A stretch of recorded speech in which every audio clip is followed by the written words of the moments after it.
This is Ken Mail. I'm the CEO of CXO Nexus, and thank you for joining today, the webinar with Greg Tennyson, to discuss the importance of reliable data to contain costs in uncertain economies. As we all know, this is a very challenging time. Cost containment, reducing expenses is always a priority, but certainly now in the environment that we've been in the past several months, now more than ever, it's very important. And the key with that is to be able to act from, take action from data that is correct, that's trusted, that's reliable data, that's going to help an organization make swift, smart, informed decisions. So we're excited today to be talking to you about how leveraging existing systems, your SAP systems, is a great way to get the visibility into the vendor spend and really the prime place for where you can be looking to contain costs and optimize spend, specifically around the vendor spend. So again, this is Ken Mail. I'm the CEO of CXO Nexus. We're an intelligent spend analytics platform that leverages advanced technologies like machine learning and AI to automate the cleansing, classification, and categorization of vendor spend, which we'll be talking about today. We're an SAP partner. And I'm very excited to have Greg Tennyson, who I've had the pleasure of working with, and a client of ours for a number of years, who I like to say is at the front end of the bell curve when it comes to innovation in procurement and sourcing. Greg leads the global services for VSP. And Greg, why don't you say hello to everyone and give a quick intro? That'd be really appreciated. Ken, good morning. Look forward to our conversation. Good morning, everyone. Greg Tennyson. I head up Global Corporate Services at VSP Global. Prior, I was the CPO, Chief Procurement Officer at Salesforce.com for 6 years, and prior to that, the Chief Procurement Officer at Oracle for 10 years. So I'm very familiar with technology, both on-prem and in the cloud. I look forward to the conversation today. Ken. Great. Thanks, Greg. So one of the keys to start with, and Greg, I know we've talked about this a lot over the years, is looking at existing platforms, what they're designed to do, and then really, what you need to get out of those platforms to get the best insights and the best reliable data to make informed decisions. And, one of the things that we see, because, we do a lot of work with, obviously yourself, your peers, is that the existing platforms are good at what they're designed to do. The AP systems are paying bills. The PO system is processing the orders. The GL is consolidating, the books. It's very good at that. But when you look at vendor spend in particular, which obviously what we're focusing on and where there's very large opportunities for savings and cost containment, there's not the best visibility into the vendor spend. And by that, I mean looking at product details from this data, from trying to report off of this existing data, looking at product details to build from the bottom up what you're actually spending, with the vendor, the parentage, what's the overall spend with an OEM or a software publisher, how you buy from that vendor. You buy direct, you buy through resellers. It's very hard with the way existing systems are structured to get at that visibility. And Greg talked about that, and curious to give your perspective of what you've seen and how you've looked to address this over the years at VSP. Yeah, it's interesting, Ken. You think about a simple transaction. You want to buy something, widget, and there's a purchase order that's issued. And as that transaction moves from left to right in your AP system, PO system, GL consolidation, data gets parsed. Individuals discard information that's not relevant to them. So what Spend Analytics tool does is it keeps integrity of the data, it collects it, and enriches the data so you have a complete view of what's being bought, how's it being paid, and through your technology, you can understand relationship of a OEM to a VAR, because when we transact, we're transacting with the value-added reseller, the VAR. The OEM, original end manufacturer, is held within the PO description, but again, that data gets parsed, discarded as it gets moved from left to right. But technology like yours brings it back together again, enriches it, and now it's reportable to drive actionable insights. Great, and exactly right, Greg. And certainly, like we say, the existing systems are good at what they do, but there is parchment and different things that's happening to that data throughout the process. That really is, and again, a core theme of our topic today is that it really makes the data unreliable to do accurate reporting and really take action off of, particularly in this time as we're looking at cost containment and cost savings. So one of the things that we want to show here is just what we've done, and this is really based off of work that we've seen with our clients, how we've seen things work within the with our client base, and then what we bring with the advanced technologies to help solve the issue. But I know we've talked about this, Greg, a lot, and you've experienced this over the years with kind of the in-house work it takes to make the data actionable. And we just lay out here some of the processes on top here of what we just see with our clients. And I know you've lived this with manual in-house, the work you need to get funding, approval, put a lot of resources on it, whether it's consultants or full-time employees, to try and manually go through and make sense of the data. And it takes a long time, and time the process is done, the data is quite aged and really not as actionable as it could be, because it's taken an elongated process to get the data into a state that is somewhat workable.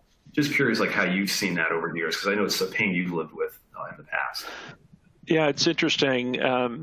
When I was at Oracle, we had what we called daily business intelligence. So daily pulls of the data, and it was being all system driven. And this predates, machine learning, artificial intelligence is how long ago it occurred. But I'm not a proponent of trying to do this in-house with, team resources, because as you've shown here in the slide, it can take anywhere from 90 to 6 months to a full year to really develop actionable insights. And the beauty of partnering with a CXO Nexus is you get timely, actionable insights, and emphasis on timely. When you're making decisions, assessing supplier disruption or how to leverage spend to create greater economies, you want to make sure that it's still relevant, it's still current. And if you're trying to do it manually in-house, there's this drive for perfection. And honestly, if the data is directionally correct, 90, 95% good, it's still actionable and it's still valuable data, but more importantly, it's timely, it's current, and you can drive real-time decisions based on that data as opposed to trying to do it in-house. Yeah. And that's what we try and show at the bottom of this slide, Greg, is with what we do with CXO Nexus, which we'll talk about in a little bit with our processes, we're automating the cleansing, classification, and categorization, but it's the one-time setup to get a company going, which is typically about 3 weeks. It doesn't take the FTEs or the consultants to get up or maintain, and then it's automated with the refresh. So very much a stark contrast to the manual in-house processes we see. And they work there, they can be effective. I think some of the challenges we see with the manual in-house processes with our clients before they kind of the before and after, it's siloed. You can maybe have finance, IT, sourcing, procurement kind of doing their own thing, working off in a silo, not centralized, which isn't always the best and optimized. And then the output we hear can be minimally effective, like the spend cubes or the way the data comes out. It's maybe not the most useful for a CIO.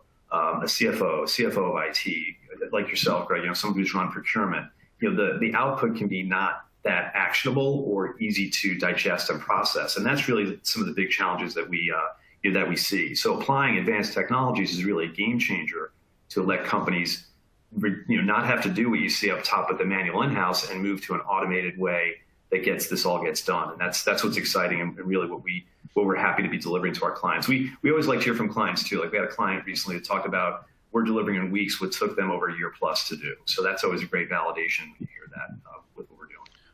Yeah, Ken, quick point. Data credibility is very important. When you have competing teams presenting information, you have credibility issues, right? So what is the source of truth? What is the correct information? If you're relying on a partner who's, agnostic, independent, Switzerland, if you will, neutral, you get data credibility and everyone can point to a solution as opposed to trying to run the data themselves. Yeah.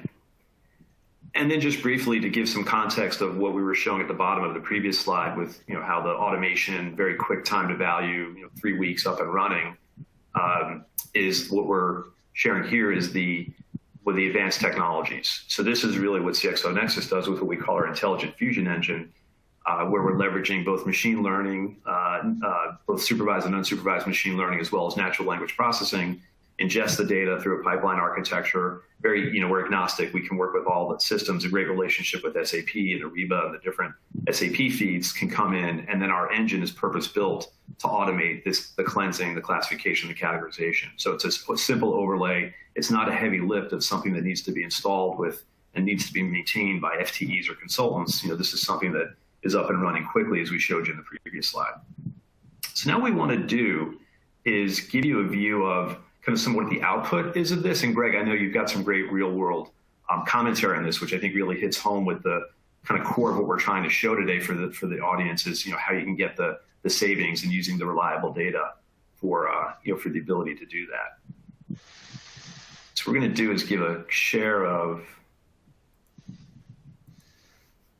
CXO Nexus. So what we do is we build what's called the CIO Insight Dashboard. So as you saw in the previous slide, what we're doing is ingesting the data into our engine, and then the key output of what we bring is the dashboard. So clients get it's a SaaS model, username and password. Clients come in, and there's multiple functionalities that we get. Let me go to the full screen. It's a little easier to see. So you come into our different menu, but a couple things just to hone quickly on to maximize time is the true spend map. And this is where, again, I talked about the automation, what we do. And I know companies try and do this manually, but our engine is automatically taking in the vendor spend data, and we're focusing on IT here today, CIO Insight, because that's a key theme that the SAP Ariba team wanted us to discuss, is maximizing IT spend. So we default to an industry standard taxonomy. So all this is automated. So companies are seeing what their total spend is. We default to a 1-year view. And in our model, as you can see, red spend's trending higher, green spend's trending lower based on the key that you see at the bottom. So this is the overall view, very powerful to understand, hey, my spend over the last year with the vendors, what's the makeup, what's the composition within a taxonomy, which is very valuable for IT leadership and finance leadership to see. And then from here, you can very easily go to a deeper view, which is the vendors that are making up that spend within the categories. And again, similar model, red spend's trending higher, green spend's trending lower. And now you've got that very nice, clean, cogent way of seeing my vendor landscape. And again, this is over the past year, but we can certainly show other time periods as well. Typically, companies start with 2 to 3 years of data, and you can go back 5, 6, 7 years now with data from companies, or you can custom code it. So this is a very powerful view as well. And then, Greg, I know one of the things you like with this view is that we default to spend trend in our data field, but there's no shortage of other metadata that we can be bringing in to show what's happening. And I know one that you like, Greg, which you really kind of educated us on several years ago, was the business relationships. Maybe you want to spend a minute on kind of how you've leveraged this view within your organizations. Yeah, it's interesting. Getting a balance of trade scorecard, really understanding who you're buying from and selling to, can help across the ecosystem when looking at potential disruptive decisions to a supplier, to a client. You could use it for lead gen purposes. Even M&A, mergers and acquisitions. Think about how you can leverage data such as this from an M&A perspective to understand that, in a clean room environment, how the target is, who they're transacting with, who their clients are versus yours, to begin to identify synergies, how you can drive synergies in an acquisition, which in most cases is reportable to the street because they want to have a view of, how can this new entity drive greater economies back into their bottom line. So the data, having data, actionable data that gets normalized and cleansed and connected can drive and will drive business decisions, more effective business decisions. Yeah. And again, we default to spend trend, but things like business relationship, vendor risk is another popular dimension. This is where we can be that, as you called us, Greg, that system of visualization that takes in other metadata about the organization's vendor relationship, and we act as that single pane of glass, that centralized view that gets many different stakeholders and parts of the organization working off of the one view of what's happening with the vendor.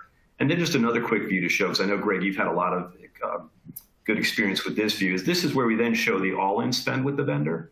So this is no categorization, not to the taxonomy that you saw earlier, but it's all in, and you get to see what the spend is with the OEM or the software publisher or the service provider.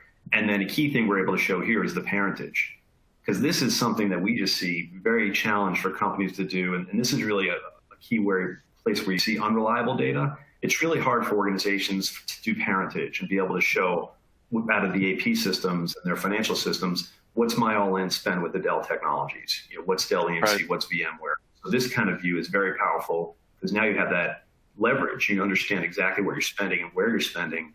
And we see a lot of companies really leveraging this for negotiating and optimizing the vendor relationship.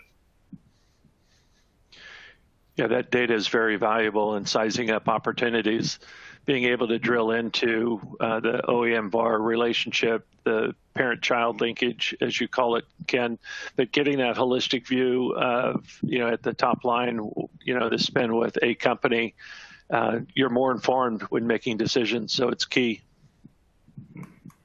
So now we're going to go back and wrap up at the time we have with let's get out of the full screen view.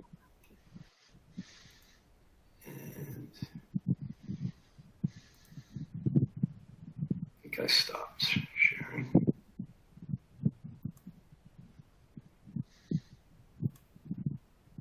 Sorry.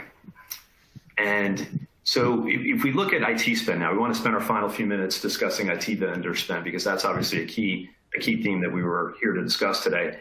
Greg, you know this, and we've talked about this a lot over the years. It's no shortage of reasons why IT vendor spend, and you've seen what we do with our dashboards and what our engine does to do the work to give that visibility into vendor spend, make that data very clean and actionable. But some of the keys that we see with the vendor spend, and I know you've seen this too, and you just mentioned it, is it's really difficult to understand what you're doing because you're buying a lot through the resellers. I know VSP and other places you've been at, big users of the VAR. So what are you actually spending with an OEM?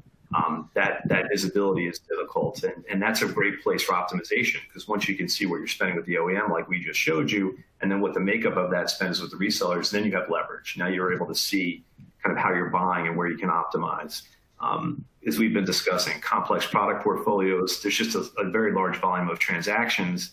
And key thing, I know we've talked about this, Greg, and feel free to give a comment on this, is the business-led and unmanaged spend. I know you do a good job with that, but I know you've seen that as an issue. I know when you talk with your peers, but that's a challenge too, because in some cases that can add 20 to 30% to the IT spend for an organization, because things are happening out of the central IT. Yeah, it's interesting. We call it maverick spend, rogue spend.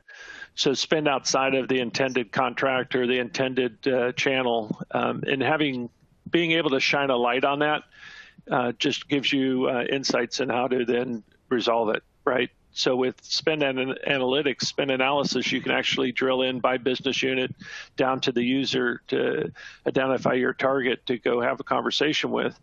And having a fact-based conversation and sharing how they're buying and the lost opportunity can course correct that relationship quickly.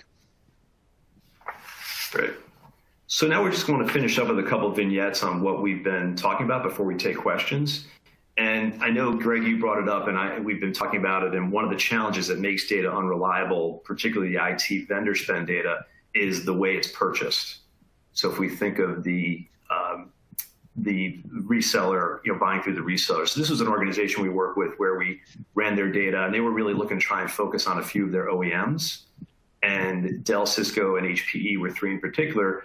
They didn't really have a good feel for what they were spending with those OEMs, because they were buying a lot. They have complex product portfolios, and they were buying a lot through the resellers. As you can see here, what the AP was showing them, again, what their financial systems were showing them through the AP was quite a bit lower than what their total spend was, because there was so much reseller purchase. And you can see that delta there. So for them, this was a very good actionable moment to be able to understand exactly what the spend is with the three key OEMs that they were honing in on. And then what our engine is able to show as well is how you're buying. So we show the overall spend with the OEM, but then we're showing, as you can see here, the way that spend is happening through the resellers. And in these cases, they're using 8, 9, 10 different resellers to be buying from these OEMs.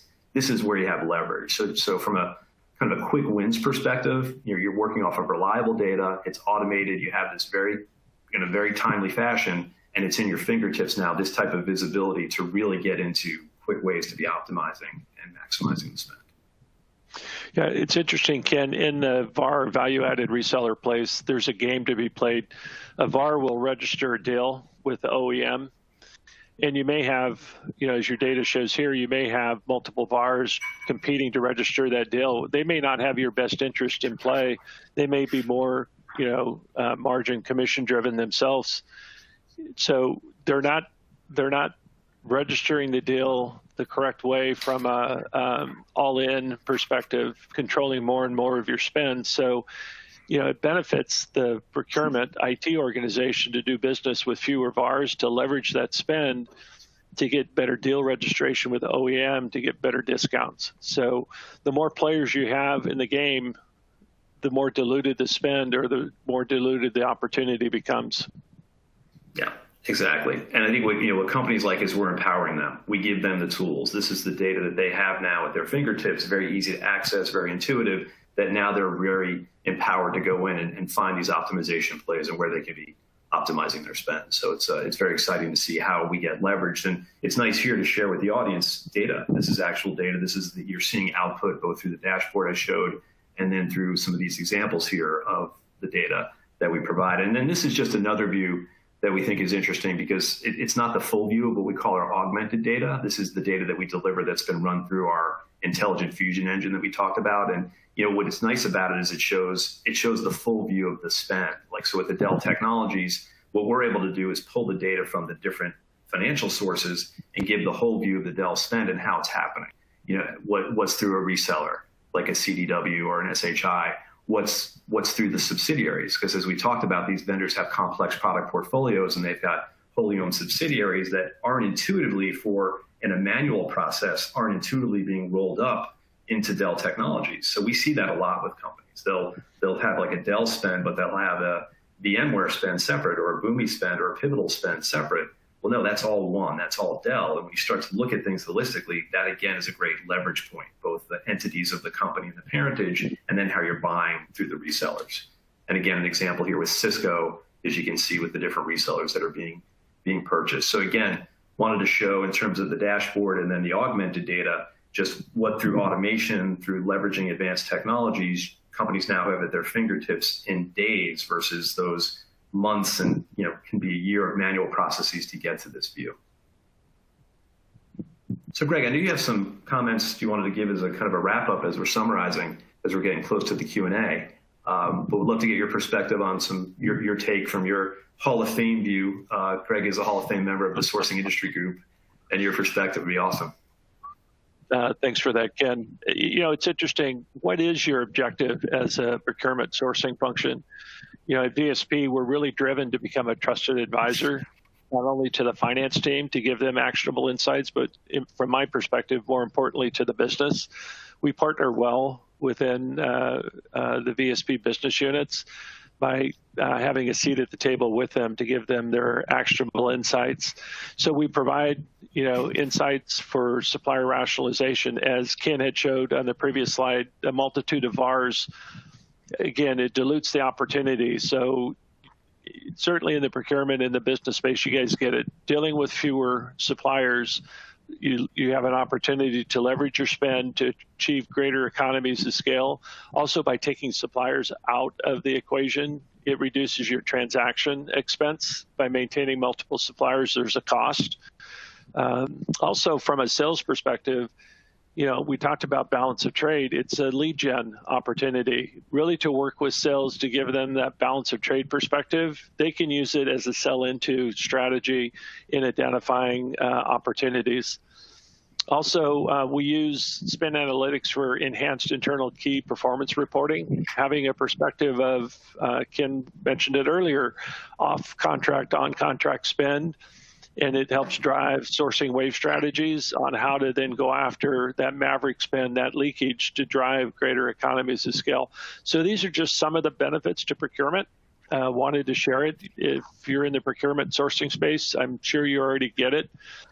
Again, to underscore, being a trusted advisor to the business changes the focus. It's game changing. You're no longer transactional, no longer compliance driven.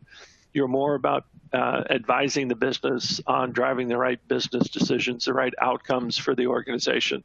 So it is game changing to have a tool like CXO Nexus to do spend analysis to partner with, rather than trying to do it in-house by yourself. Ken? Thank you, Greg. Appreciate that. And then as we wrap up, I know we have some questions that have come in that we want to take. So again, we've been able to see is the real-time visibility. We've talked about the cost containment, how we help with consolidating vendors. Ultimately, we see companies taking the savings we're able to provide them, helping them fund innovation, projects that they want to be funding for their business and their organization. So it's exciting to see how the cost savings are used and leveraged inside the organization. I think you made a good point too, Greg, before we take questions, but I just want to reiterate that the centralized view that we're able to provide. You saw that when we showed the dashboard, where we're able to show the spend trend and things like vendor risk or the business relationship. That really becomes a great way to get many different stakeholders, on the same page, which is definitely something we pride ourselves with. And we like seeing the, finance, IT, procurement, sourcing, vendor management, all kind of leveraging the dashboard, because now they have that single pane of glass, so to speak, to be working off of. So we do have, some questions that we want to take. First one, kind of related actually to what I just said, Greg, as I look at it. How does this help with cross-business collaboration? You talked about balance of trade. From your perspective in the organization, what are some others that just came in through the Q&A? Yeah, it's interesting. We've touched on it throughout the conversation, but just to reinforce, so it helps to inform when you're trying to suss out potential disruption to your ecosystem. It helps educate and inform who might be impacted from a client-supplier perspective. It helps certainly from an M&A integration synergies perspective. What we've done in the past is the target, our data, we merge it in the spend analysis tool. We have a separate view, and then we have a collective or combined view, and we can quickly identify synergies. So it's a great way when you're acquiring a company and you're expected to deliver on procurement synergies. It's a great way to put the data into a central database, look at it, parse the data, drill into the data to really understand what your synergy opportunities are. It's interesting, we're in this COVID environment now, so we're using spend analysis to help identify economic impacts as a result of a supplier relationship. So sussing out impacts, supplier impacts, and trying to get in front of it. We then survey and we start developing alternative plans through spend analysis. You can see I do business principally with company A. These are the others that I'm doing business with, company B, C, and D. Do I start moving business off of A, spreading it across the remaining ones, or it just gives you that line of sight as to who you're doing business with and what the options are across your company. Again, it's a centralized database that gives you that clarity. It's an important tool. Okay. Another question came in. I think, sorry, we have time for one or two more. There's a lot of info here. Will I get assistance in how to effectively use the information to implementing actionable projects? Great question. And as we've discussed, a key thing to point out about what we're doing is that this is all automated. We do, so it doesn't require, not like solutions. I know we have clients that use solutions that require full-time employees or consultants to get up and running and maintain, which can get expensive. This is all automated, so you have what we've been showing you very intuitively displayed through the dashboards and through the augmented data. And then certainly our team has a lot of experience, a team that comes from our Citibank, Hearst, JP Morgan, Morgan Stanley, and they're very good, the integration team and our client service team in helping companies identify in the data. We see patterns. We've been doing this for a long time, and we see the data. So things like the reseller, things like vendor consolidation, those are all points that we're able to highlight. But ultimately, we're here to empower our clients. We're not here to give advice or go in and do a negotiation. We're here to give you the data, automated, off the shelf, and then companies are leveraging that to really, as we've been discussing, make the data from their existing financial systems reliable and truthful, so that you can really make the best decisions off of that data to optimize spend. We're an empowerment tool that companies really like to leverage, and we free up their team to really leverage the data, because they're not mired in what we showed earlier, manual homegrown processes to try and build out the data. The data is purpose built for them, and now they're going to town with the data to get the cost savings. So we're at the bottom of the hour. Sarah, was there time for one more, or should we thank everyone and move on? Go ahead, Ken. I think we can do one more, and people will drop off if they need. Okay. Actually, I just answered one of the questions. How hard is this to refresh? I just answered that with my comment. This is an automated solution. We're not requiring and this question talks about this.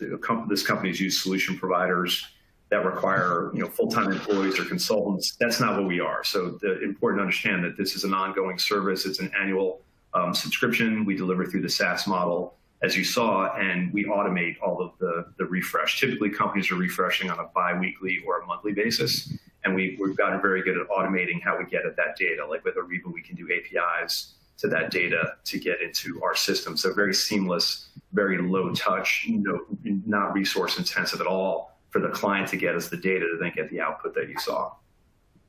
And then one other question I think is we've kind of touched on, but good to reiterate, based on our experience, what's the low-hanging fruit once the visibility is in place for cost containment? I like that question. I think we've touched on it, but just to reiterate, the how you're purchasing, direct and indirect, and Greg's talked about that. That's a really good kind of first use case, because now you have that understanding of what your all-in spend was with the OEM or the software publisher or the service provider, and how you're buying both direct and through the resellers. And that's a great place to be optimizing. I think Greg did a nice vignette on that when we were talking and showing the different reseller views. The other thing that's powerful with that too, as we were showing earlier, is that the AP view, like we talked about, it's not necessarily going to show you the full spend on the Dell technologies, because it's there's the parentage, there's the product portfolios, and then the way companies are buying from Dell and the different Dell subsidiaries. That doesn't show up and give you that holistic view. As you saw with our engine, now you have that whole view of the spend with the OEM, and that view is very powerful. We see that, very kind of from a low-hanging fruit perspective. Companies now having that data at their fingertips is a great way to be able to get better leverage with that OEM, and also looking at the views that you saw. Where might I be able to consolidate? Do I need 6 vendors that do intrusion prevention services for security? That's a popular use case because there's been a proliferation of security products. So the ability to look at where you can consolidate vendors is also a key one. So I'd say those are probably the 3 low-hanging fruit: the reseller, the ability to get the whole view of the spend within OEM, particularly OEMs that have complex product portfolios and you buy a lot through resellers, and then vendor consolidation. I think those would be kind of the 3 key ones that we see as the low-hanging fruit. And I think that's what we have, Sarah. I think that's perfect. Excellent. Thanks, Greg. Thanks, Ken, so much. If anyone has any questions just on the line, leave them in the Q&A box on your screen, and we can still follow up after the fact. Also, feel free to reach out to your contact at SAP Ariba or CXO Nexus directly. Thanks again, Greg and Ken. We really appreciate you guys coming to talk to us today. Thanks, everyone.